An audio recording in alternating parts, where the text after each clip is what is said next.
നമ്മളൊരു brand start ചെയ്തപ്പോൾ നമ്മളെ മനസ്സിലുണ്ടായിരുന്ന ഏറ്റവും വലിയൊരു ഡൗട്ടായിരുന്നു നമുക്കിത് സക്സസ് ആക്കാൻ പറ്റുമോ എന്നുള്ളത്. കാരണം നമുക്ക് ഓർഡേഴ്സ് കിട്ടും. നമ്മൾ ഇൻസ്റ്റാഗ്രാമിലൂടെയാണെന്നുണ്ടെങ്കിലും ഒരുപാട് ഇങ്ങനെ ചെക്ക് ചെയ്ത് നോക്കുമ്പോൾ ഓർഡേഴ്സ് ഒന്നും കിട്ടിയിട്ടില്ല, ഓർഡേഴ്സ് കുറവാണ്, ഇങ്ങനെയുള്ള ഒരുപാട് വീഡിയോസൊക്കെ ഇറങ്ങുന്നുണ്ടായിരുന്നു. അപ്പം നമ്മൾ സ്റ്റാർട്ട് ചെയ്ത കുറച്ച് ഐറ്റംസൊക്കെ പർച്ചേസ് ചെയ്തതിന് ശേഷം പോസ്റ്റ് ചെയ്യുന്നതിൻ്റെ മുന്നേ തന്നെ ഇതിങ്ങനെ നോക്കുമ്പോൾ ഫുൾ ഇങ്ങനത്തെ വീഡിയോസൊക്കെ കാണുന്നത്. അപ്പോൾ ഭയങ്കര പേടിയുണ്ടായിരുന്നു കേട്ടോ.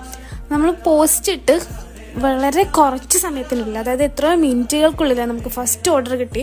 അൽഹംദുലില്ലാ മാഷാ അല്ലാഹ്, നമ്മൾ ഒട്ടും എക്സ്പെക്റ്റ് ചെയ്യാണ്ട് കിട്ടിയിട്ടുള്ള ഒരു ഓർഡറായിരുന്നു. സത്യം പറഞ്ഞു കഴിഞ്ഞാൽ വിശ്വസിക്കാൻ പറ്റുന്നുണ്ടായിരുന്നില്ല. കാരണം നമ്മൾ കാണുന്ന വീഡിയോസിലെല്ലാം ഇങ്ങനെ ഓർഡേഴ്സ് ഒന്നും കിട്ടിയിട്ടില്ല, പിന്നെ ആരെങ്കിലും ഓർഡർ ചെയ്യുമോ എന്നൊക്കെ പറഞ്ഞിട്ടുള്ള ചിലപ്പോൾ ഫണ്ണായിട്ട് ചെയ്യുന്നതായിരിക്കും. നമ്മൾ അങ്ങനത്തെ വീഡിയോസ് കാണാൻ നമുക്കൊരു ഡിമോട്ടിവേഷൻ പോലെയാണ് കേട്ടോ തോന്നിയിട്ടുണ്ടായത്.